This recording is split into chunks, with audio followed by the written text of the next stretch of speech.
Welcome to Best Life 30, your 30-day journey to creating the best life possible for yourself. You can just watch this video, or if you want to sign up for the whole series for free and get the bonus companion worksheets that go with each video, check the link in the description below. All right, so today is day 6, and we're going to learn how you can believe in yourself more. Create the highest, grandest vision possible for your life, because you become what you believe. When I was a little girl in Mississippi, growing up on the farm, only buckwheat as a role model, watching my grandmother boil clothes in a big iron pot through the screen door because we didn't have a washing machine and made everything we had. I watched her and realized somehow inside myself and the spirit of myself that although this was segregated Mississippi and I was colored and female, that my life could be bigger, greater than what I saw. I remember being 4 or 5 years old. I certainly couldn't articulate it, but it was a feeling, and a feeling that I allowed myself to follow. I allowed myself to follow it because if you were to ask me what is the secret to my success, it is because I understand that there is a power greater than myself that rules my life.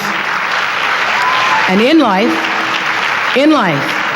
if you can be still long enough in all of your endeavors, in the good times, the hard times, to connect yourself to the source, I call it God, you can call it whatever you want, to the force, nature, Allah, the power. If you can connect yourself to the source and allow the energy that it is your personality, your life force, to be connected to the greater force, anything is possible for you. I am proof of that. I think that my life, the fact that I was born where I was born and the time that I was and have been able to do what I've done, speaks to the possibility, not that I am special, but that it could be done. Most people have a belief about what their real potential is no matter what you tell them. And that affects how much action they take. And of course that affects the result. And then ironically, that result reinforces their belief. And then that belief affects it. So I'll give you an example. Let's say a person has unlimited potential, we all agree. But they take little action, little results. Why? Because they have to start with a problem with their belief. They don't believe it's really going to happen for me. Maybe for Frank Kearns because he's got the cool hair and stuff, or maybe it's for you because you're so driven, but it's not me. Maybe Tony Robbins because he's a freak, got these big teeth. Whatever their thought process is, right? They got this thing, right? But what happens is, if you believe that there's very little potential, how much action are you going to take? Nothing, little. And when you take little potential with a little action, what kind of results do you get? Lousy little results. And when you get little results, what does that do to your belief? You go, see, I told you this was a waste of time, told you this wouldn't work. And then what happens? You tap even less potential. You take even less action. You get even worse results, and your belief gets even weaker. And this sucker feeds on itself until you are in a downward spiral. It's poisonous. It's poisonous and it's self-fulfilling. Now, what if something could happen that could come along and fill you with a sense of absolute certainty? Not like I believe, but where you know. In you guys' case, mine as well, we knew because we had to, because we burned the boats. There was no other option. We had to find a way. We weren't going to live that way. We all did it in different ways and for different reasons, but in essence, that was it. If you get yourself in a state of certainty that this is going to work, I'm going to find the way, and if this doesn't work, I will make the way, then you tap a lot more potential. And when you're certain in your potential, you take massive action. And when you take massive action, you really believe in something, you get great results. When you get great results, your brain goes, see, I told you I was a stud. I told you this thing would work out. Now you're even stronger. You tap more potential, take greater action, greater results. That's how you went from $300 in a week to $2,500 in 5 days to $100,000 in a month to $1 million in a day. Same thing with you. And we get momentum. That's why the rich get richer and the poor get poorer. Now some people go out and they go, well, I'm going to take a bunch of action. All right, I'm going to open this product. I'm going to try it. And they'll say to you, I even did it. But it's like a salesman who goes and knocks on the door, and he knocks on 100 doors and says, you don't want one of these, do you? Yeah, exactly right. You know? And even if he doesn't say it verbally, his face says it because he doesn't believe it's going to work. So his voice, his body, the execution is so weak. Maybe if he talks to 100 people, somebody's going to buy out of pity. They don't want his kids to starve, right? But he's not going to get the result. So the core difference in people is, how do you produce certainty when the world isn't giving it to you? You go out and you try, in your case, you're 100,000 in debt and nothing's working. How do you keep yourself going? The way you did it, the way I did it, the way you're doing it, we may not have done it consciously, is we didn't change our potential, that was there. And it wasn't even taking more action. Taking more action with a belief it's not going to work, it's not going to change anything. We got results in our head that made us feel certain as if it had already happened. And Bono is sharing the story that I believe he heard, and it was the person walks inside Kanye West's living room, surveys the living room, and cannot believe what's on one wall of Kanye West's living room. And it's this giant poster of Kanye West. And so the person who's in the living room goes, Kanye, it's a beautiful living room, but why do you have this massive poster of yourself in your own living room? And Kanye replies, well, if I don't believe in myself, no one's going to believe in me. And my take on that insight is simply this. No one's going to believe in your lofty vision. No one is going to embrace and enroll in your mighty mission if you don't viscerally believe in it. I mean, no one's going to believe in you unless you believe in you. And Kanye, in many ways is a disruptor in his field. And Kanye, in many ways, is playing at mastery in terms of his craft. But that's coming from this incredible self-belief. And yes, I understand some people will say he's arrogant, and I in no way am encouraging anyone to be arrogant or vain. But the larger point for you and I, as people on the rise to mastery and creating lives that are legendary, is to really dial in on that insight, which is, you know what? We really do have to have the confidence to believe in ourselves, because a lot of time as a leader, a lot of time as a business builder, a lot of time as a craftsperson, we will be in the wilderness. We will have an idea for a business or a product where the rest of the world says that's impossible. And we have to be coming from a place from within where our I can is larger than our I can.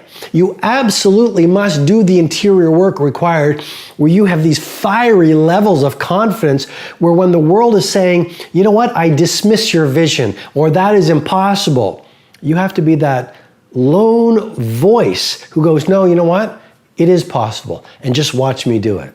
As you know, I'm a serious introvert and very afraid of people. I got judged so much growing up that this is uncomfortable for me. All these podcasts, that's why I post once a week. Yeah. I don't, people are ugly, people are nasty. They make me want to choke the shit out of them. And they're just nasty people. So I stay away from them. But the one thing I realized why I wrote the book is, honestly, I have a story to tell, as we all have a story to tell.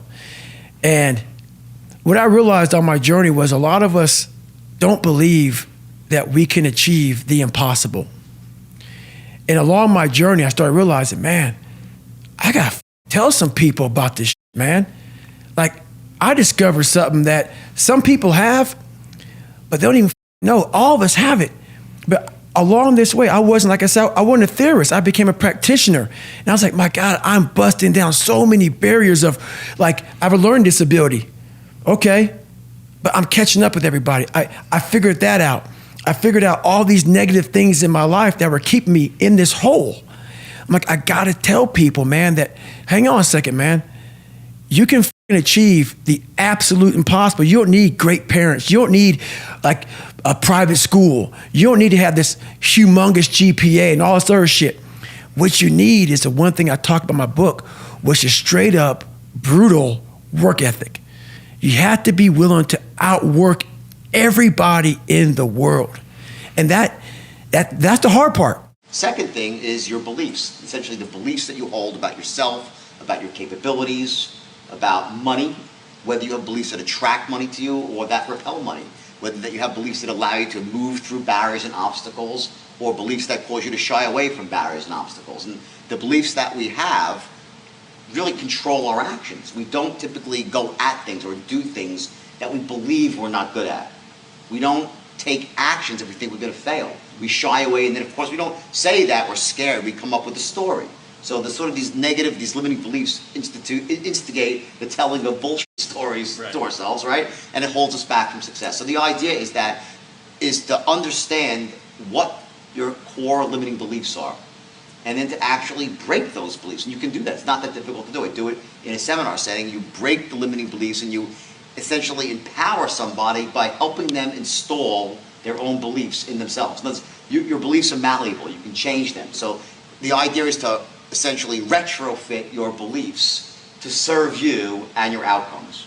In the case of entrepreneurs, it's that money is not the root of all evil, that building a business is possible, that I can learn whatever I need to know, those sort of beliefs. I am. Come on, I am. Come on, I am an entrepreneur. Yeah, you can clap if you want to. I am. Come on, I am. Come on, I will never search for wealth. I will procure it. For I am an entrepreneur. Listen to me, don't say that. I am wealth, therefore I will not search for what I already am. I will not search for what's already inside of me. I am success.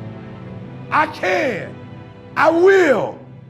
I must break all barriers on my way, on my journey to wealth and success. I must break all barriers. Not most, all barriers. Everything that's before my mama, my daddy, all barriers, my past. I am the greatest that has ever done this. Not because I'm comparing myself to them, but ain't nobody like me. I am. And your problem is you hadn't got to the I am yet. You hadn't even bought into it. And what I want to do before you leave is buy into it 120%. That's why you follow me. That's why you watch me. Because when I get up and talk, it's 120%. When I talk, you don't feel like he might not believe what he's saying. You don't listen to me in the morning when you on that treadmill because you think I know what I'm talking about. You are 100% clear, like, yo, E got some confidence, like E walking with another spirit, like E on something different. What is he on? I woke up one day when America said I can't wear a hat and shoes, and I just had to say I am. You trying to get information first. You reading books. You hadn't convinced you that you should be doing this. You haven't convinced you that you need to put the money in so you can get where you're trying to get to. You don't believe that you are. And the very first thing the Creator said was, tell him I am. One of the things that's so fascinating to me is that Amazon and Jeff Bezos have pursued what might be described as a very asset-heavy business model. They're buying airplanes. They want to own the entire supply chain from beginning to end. And Alibaba has effectively an asset-light business. It is very much, in terms of the retail piece of this, the opposite. You don't want to own the warehouses. You don't want to own the logistics companies. How do you think about that? Is Jeff Bezos right, or are you right? And is there going to be a meeting in the middle? I hope both are right. And because the world can never have one model. If the world has only one correct model, the world's too boring. Right? We need to have all kinds of models.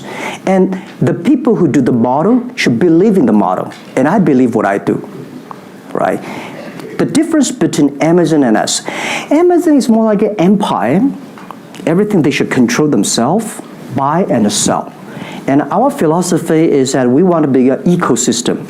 Our philosophy is to empower others to sell, empower others to service, empower making sure the other people are more powerful than us. Making sure with our technology, our innovation, our partners, our 10 million small business sellers, they can compete with Microsoft, IBM. Our philosophy is that we think using internet technology, we can make every company become Amazon. William James from Harvard said, believe and your belief will create the fact. All things are possible if you believe. Well, you know, I studied for a long time. I started to study this book, Think and Grow Rich. And he talks about belief in here. He says, you're not ready for what you want until you believe you can get it. I found that the only two sources of reference we could go to find out anything about ourselves is science and religion. They all say you've got to believe. So I got figuring out, how do you believe? How do you change a belief? Interesting subject, because I'm going to tell you something. Your results are nothing but the manifestation of your belief system. Well, our belief system, now listen carefully, is based upon our evaluation of something. And frequently when we reevaluate a situation, our belief about that situation will change. Let me repeat that. Our belief system is based upon our evaluation of something. Frequently, if we reevaluate a situation, our belief about it will change. I began reevaluating who I was. I started to study. I never stopped studying. And I found as I reevaluated, I had a much higher opinion of myself. I found out things about me that I would have never believed if you had told me. The power that's locked up within us, the marvelous system we've got. Do you know the blood circulates through your veins every 33 seconds, through hundreds of miles of passageway? Bang, just like that, clears all the food in and all the garbage out. Stop and think of the central nervous system. It's the most complex electrical system in the world. And you've got it. Think of your brain, an electronic switching station like that. You can change the vibration of yourself and everything around you. We have awesome powers, and it's all based on what you believe about you. I had never taken a business class. I'd never worked in fashion or retail, and I had $5,000 in savings. I just moved out of my mother's house. I was 27 years old, and I was probably dating a loser at the time. So there you have it. There I was. And I, wanted to wear these pants. I didn't know where to go, so I decided I've got to get this made. I went on the internet, and I started looking up hosiery mills. And I went to a website called thomasregistry.com, which lists all manufacturers in the United States. Now it's called thomas.net. But they listed it for me, and lucky for me, most of the hosiery manufacturers are in North Carolina. Well, I was in Atlanta, Georgia at the time. So I started picking up the phone and calling all these manufacturers and introducing myself over the phone. And I couldn't get the right person on the phone. People kept transferring me around. I mean, I imagine on the other end of the line them saying, there's a girl on the line, so she's going to transform her own butt. Like, which department am I supposed to send her to? Everyone kept either hanging up on me saying, no thanks, it's not a good idea. So I believed in my own idea enough, though, that I realized, okay, I want to patent this. I may be having some difficulty right now getting someone to help me make the idea, but I want to protect it. So I went and looked up on the internet Martindale-Hubbell, which is a website that lists attorneys, and they will tell you the ranking and sort of the rating next to them. I started looking for a female patent attorney in the state of Georgia, and I couldn't find one. So I called the Georgia Chamber of Commerce, and I introduced myself, said I'm looking for a female patent attorney, and they told me that there actually was not a female patent attorney in the state of Georgia at the time. So I said, okay, I'm going to go describe this to a man, and we'll see what happens. And I went on the website. I picked 3 different law firms. I cold called each law firm. I put on my nicest suit from selling fax machines that I had. I had my lucky red backpack that was with me the entire journey of Spanx. And I went and met with them. Well, they all quoted me between $3,000 and $5,000 to patent it, and I had $5,000 set aside in my savings to do this. So I decided to patent it myself. Well, the attorney that ended up helping me at the very end of this process, he admitted to me that when I came to him with the idea, that he thought my idea was so bad when I met with him, that he actually thought I had been sent by Candid Camera. Which completely makes perfect sense, because as I was sitting in the room explaining it to him, he kept looking around the room, and he later said to me, he said, Sarah, I really have to tell you, I either thought you were sent by Candid Camera or that I was being pranked by some of my guy friends, because you whipped out the pantyhose, you're showing me the crotch and where you cut these and how you're going to change the world. And he's like, I wasn't used to that. You really have to believe the internet's going to be mainstream. A lot of people are going to get out there and use it, and that they're going to be willing to pay for some content. Is that the operating idea that you have? Well, each of these businesses is an entrepreneurial business. The overreaching theme is that, yes, I believe in the internet. I believe it'll get increasingly popular, and we're doing some neat new things to take advantage of that. You've got a lot of cash on hand, yes? Right. All right. It puts you in an enviable position. You can experiment with a lot of entrepreneurial ideas and see what sticks and what flies. Well, we're in business to make money, but the other thing is providing such a cash flow for you. Well, it all belongs to the shareholders. Yeah. We're not dilettantes. No, I know. We are business people, and it is true that if you find an idea that requires 3 or 4 years of improvement and patience and really sticking with it, that we're very good at that. Take Windows, which we bet our company on. Everybody doubted that would succeed. IBM did not support us in that. It took longer than we expected, over 4 years before finally graphical interface got popular, and now people take it for granted. It's part of every personal computer, and you just expect it to be there. That was one of the grand successes of the company. In the same way, we're betting on the internet, that our tools there will be popular, and that a few of these content plays that we've decided to get involved in, that the scale and the users will make those into great businesses. When I first moved to New York City, I lived in an SRO, like a single room occupancy. It was a place that had no bathroom and no kitchen. It was a shared bathroom. Not a great place to live. And I used to ride my bike almost every day, like from where I worked all the way downtown, all the way uptown, with this huge heavy bag with like all my camera gear in it. And this camera gear was like this burden. It was like this weight. I knew that that burden on my back was going to be what set me free, like what all my dreams could come true if I just believed in this thing. When I was a kid and was such a stupid kid in school, I was made to feel stupid. I learned shame in the classroom, reading out loud. What a wonderful background to be an entrepreneur. You know what I learned by the time I got out of that goddamn schoolhouse, which I called jail? You know what? I have the right to make a place for myself. And so for the next so many years of my life, I just thought, I have the right to be here. That was my attitude. I have the right to be here. So if I walked into a room filled with men's suits and they ignored me and I introduced myself and they kept talking, I stood there and said the same thing to myself again and again. You know what? I have the right to be here. I have the right to be here. It was a self-pumping up. But you want to know, the idea that I had the right to be anywhere got me into the elevator, got me publishing a bad report on Donald Trump, which got me invited into his huge desk where he looked down at me, got me in more hot water because I got in the habit of going through the door. And you want to know what I have learned about myself and what I have learned about every great salesman or entrepreneur I've ever worked with? If you can get in the habit of going through the door without the answer, and our education system tends to make you want to have the answer.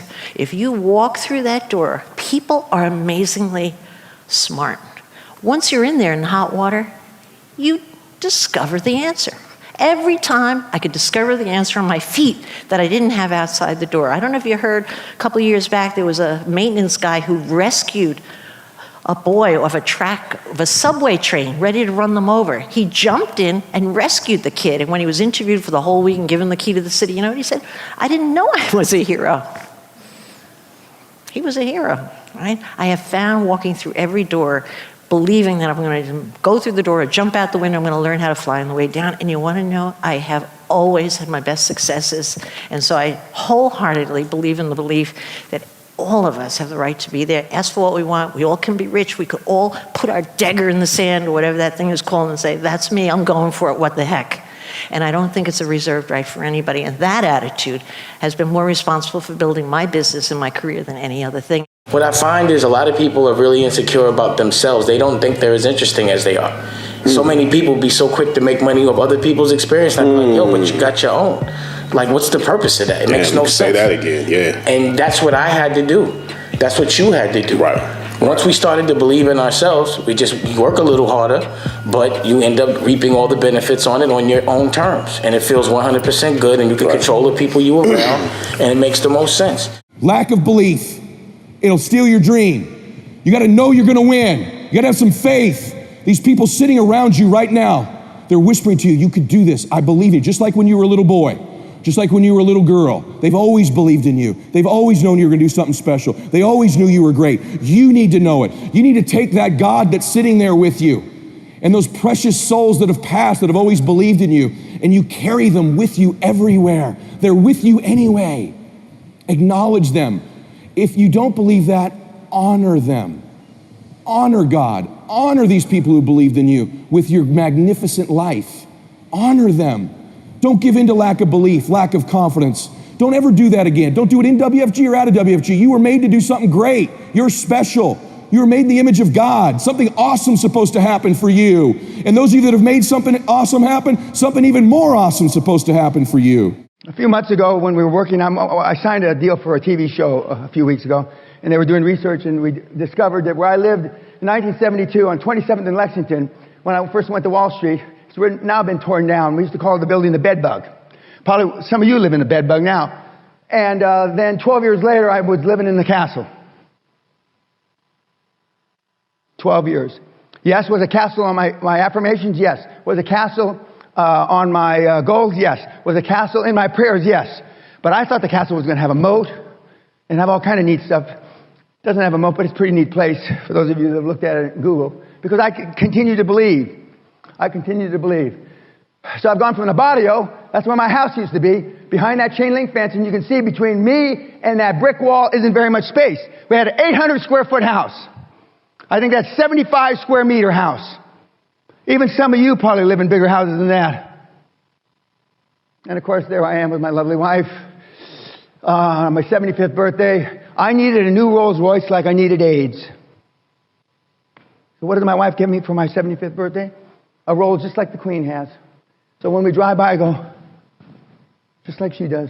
I've realized that I've grown much more confident about speaking in front of people and even in front of you right now on video because I talk about stuff that's really meaningful to me, that's really purposeful to me. I only choose to share messages that truly resonate with my heart and my head and my intelligence and things that I've immersed myself in for a number of years. Everything I'm sharing, these stories, these ideas, they aren't just made up to sound good. These are things that I really truly try and live and practice and embody in my own day-to-day life. And therefore, if you don't really believe in what you're speaking about, if you don't really understand it, if you haven't tried to live it, then you're always going to struggle trying to articulate it. And even if you get away with articulating something perfectly that you don't believe in, you'll feel empty inside. And that's why sales roles usually end up making people feel quite empty because they're selling stuff and products that they don't think will change your life. Make sure if you're trying to communicate a message for your brand, if you're trying to sell a product, if you're sharing insights and ideas, they have to be things that genuinely connect with you internally. This feels weird. Are you sure this is legal? Whatever your mind can conceive, you can achieve.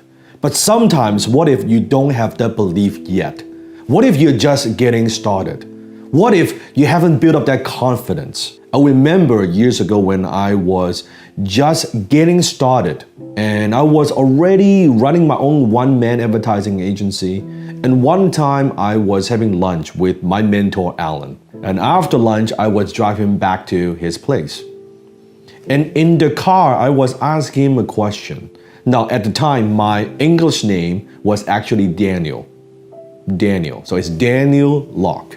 So I was asking him, Alan, I'm thinking of changing my name. And he said, well, what do you want to change it to? And I said, my name right now is like Daniel and it's okay, but it feels a little, I don't know, it feels a little young. I want a name that has just a little bit more punch and maybe sounds a bit more mature. He said, okay, so what are you thinking? I said, I'm thinking of shortening the name to just Dan. And he paused. He said, okay, so Dan, like Dan Locke. I said, that's right, Dan Locke. I think it's kind of punchy, it's got that oomph to it. And he was sitting in the passenger seat. And he did this motion. He said, Dan Locke. He said, I could see that. I said, what could you see? He said, I could see Dan Locke live. Big banner in a big conference. I said, what? I said, that's right. That will look good. It's got impact. It's impactful. And I'm like, I don't see that. I'm just simply kind of changed my name to be a little bit more memorable. How could you see Dan Locke live? This is way before I was even doing any kind of public speaking. I was just very much like an introvert and writing copy, right? You're hiding behind my computer. See Dan Locke live, a big conference. What do you mean? See, he saw something in me that I didn't see. He believed in me. My mentor believed in me more than I believe in myself. I didn't see the possibility. I couldn't believe it. I couldn't even see that. But he saw it. So sometimes in life, maybe you don't have that belief in yourself. That's okay. I didn't have that belief in myself. But don't underestimate when you have someone believe in you more than you believe in yourself. I tell my students all the time. I said, I believe in you more than you believe in yourself. And if you don't believe in yourself yet, that's okay. Borrow my certainty so you can go on and develop your own belief.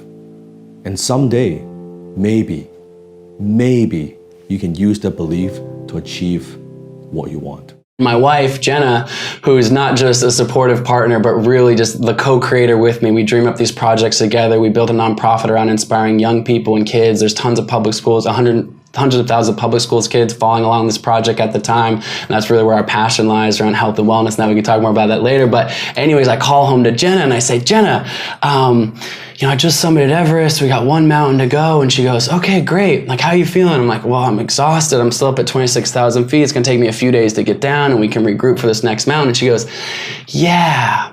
And she says something I'll never forget. She goes, I actually need you to put your boots back on right now. I'm like, wait, what? And she's like, yeah, so we've been doing some calculating back home, and it just so happens that if you can get down from Everest today, I've arranged for a helicopter to pick you up in base camp. The helicopter's gonna take you to Kathmandu, but there's no time for you to rest in a hotel. An evening flight's gonna take you to Dubai, to Seattle, to Anchorage, and instead of having 3 weeks to climb Denali, you'll have 3 days. But if you can do all that, you'll set not one, but 2 world records. You can have the 7 summits record as well. So wow, it's this moment where I just laugh now. I love this quote. You've probably heard it, but it's a Henry Ford quote. He who says he can and he who says he can't are usually both right. One of the ones I've lived by. And this is a moment of like, I know better than to not listen to my wife because she's a badass and she's amazing and knows when to push me. But I'm like, all right, maybe we can pull this off. And sure enough, 100 hours after standing on the summit of Everest, I'm on the other side of the world at the base of Denali, 3 days battling this insane storm, but on May 27th, 2016, make it up to the summit of Denali, and in this case, set not 1 world record, but 2 world records. Wow, man. Finishing this project. And this is by far the biggest challenge people have, and that is belief. In order for somebody to make this kind of money, $1 million your income, you're not going to make it if you don't believe it. So you say, well, Pat, how do I get a chance to believe this? I never, in my wildest dreams, nobody in my family made this kind of money. I've not been around people that make this kind of money. How can I make this kind of money? Here's the kicker. You need to master the art of future truth. Now, what is future truth? A lot of people have a hard time with this. Let me explain. So imagine if you have a lot of doubt. You don't believe in you, right? You're like, oh, I don't know about this. This is great, but me making $1 million income, I don't know about that. Yesterday, I had 60 people here in my office, and I said, what is the big deal about making $1 million income? You should have seen some people's faces. Well, I don't really know if I'll ever make it, but it's kind of cool to dream about having a big house and the cars and the freedom and a few million in the bank account, but I don't know if it's for me. That's because they don't believe in it. That's because they don't understand the concept of future truth. Let me explain to you the future truth concept. Some of you may have never heard of future truth before. Here's what it is. If you're going to lie about you, you may as well tell a big lie to yourself over and over and over again. Now, at first, it's very difficult. Let me describe this to you before you get uncomfortable. For instance, I am going to make $1 million a year income. Now, I want you to say it. Say it to me real quick. Stop. Say it. I'm going to give you a second. Say it. I am going to make $1 million a year income. Say it again. Perfect. Let me ask you, was it uncomfortable? Do you feel like you're lying to yourself, right? Sometimes people say, well, Pat, I kind of was weird. I feel like I'm lying to myself.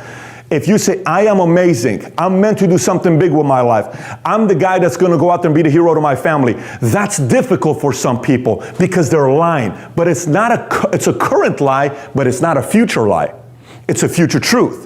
It is a current lie, but it's a future truth. You see, the more you tell a big lie to yourself over and over and over and over and over again, and eventually believe it, future truth is you're going to make $1 million a year income. This is a belief system that is very difficult for most people to do because most people think every kind of lie is a bad lie. No, I'm not telling you to go lie to your wife about some things you're doing on the side or lie to your husband about what you're doing on the side. I'm telling you, tell a good lie.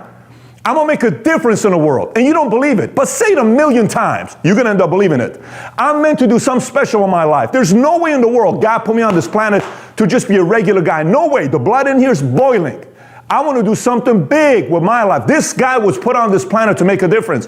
Say it over and over and over and over and over and over again. Convince everybody in the world. The entire time you're just trying to convince one person. And that is you. And that's the game of future truth. And for some of you that are maybe making $4,000 a month for the last 20 years, you really need to start lying to yourself. I'm talking to you. You really need to start this moment, start telling a lie to yourself on how special of a human being you are. Over, and don't expect anybody else to do it. For instance, when you say, honey, I wish you would have told me more nicer things. Mom, how come you don't tell me nicer things? Dad, how come you don't tell me nicer things? Don't wait on them. Start with you. Now I've got a special bonus clip that I think you're gonna enjoy, but before that, it's time for the best Life 30 questions of the day. Now it's not enough to just watch a video, you have to do something, take action, so pull out your worksheets and let's get to work. And if you don't have the worksheets for this video, check the link in the description to get them for free. Question number 1, what are the limiting beliefs that you need to get rid of? Number 2, how can you believe more in your ideas today? And number 3, how will you keep that belief consistent for the next month? And if you're doing the Best Life 30 challenge with me, give me a hashtag BestLife30 in the comments below so we could celebrate with you. Your biggest problem is a lack of belief. The only thing that's holding you back, holding me back, holding your friends and family back is a lack of belief. It is the world's biggest problem, and that's why I created these YouTube channels. I've seen the impact, not just on the people around me, but myself, firsthand, the value of having my own channel. In the work that I do, I make it selfishly for myself so that I learn, that I get better, that I grow, that I challenge myself. And it's often hard to see it on a day-to-day basis. You may not feel a lot more confident, have a lot more belief from one day to the next. You might have some big win, you might take on some big challenge, and then you feel good about yourself, but then you fall back down the next day. And you don't see that that's actually a win, because the win that you had was so small. The growth that you had was so tiny that on a day-to-day basis, you can't see it. That's the problem. But if you consistently are doing the things like watching this channel or consuming a podcast or reading a book or hanging around people who are better than you, who have more belief than you, who are growing and pushing, that inspire you, if you're around that every single day, and you look back on your life, you look back in the past X number of months, you'll see how much you've grown. You just will. I've seen it in my own business. Go back and look at my old content. I started a new series on my other channel where it's old Evan versus new Evan. And the first video we did was 2016 Evan versus 2019 Evan. And what do you think? And you may not see that big a difference in me from last week's video to this week's video, or yesterday's Espresso to today's Espresso. But when you go back 3 years, see, it doesn't even look like the same person. Go back 10 years, go back and watch my first videos. Go back and watch the first videos. The content was still good, the message was still good, but the delivery, the execution sucked because I didn't know what I was doing, because I didn't have a lot of belief. And I'm still trying to chase the next level. You know, I've grown in belief, but I'm never done. The thing that's holding me back, it's still belief. It's belief in the ability to get to the next step. Because as you expand your comfort zone, there's still other things that are outside your comfort zone. You don't want to ever get to the point where you're not growing, where there's not something outside your comfort zone. But then everything inside becomes easy. Right? What used to scare you now is super easy. Now isn't a problem anymore. If you want to join the Best Life 30 challenge, click the link right here below me. Or if you want even more videos on how to believe in yourself more, check out the playlist right here next to me. Continue to believe, and I'll see you soon.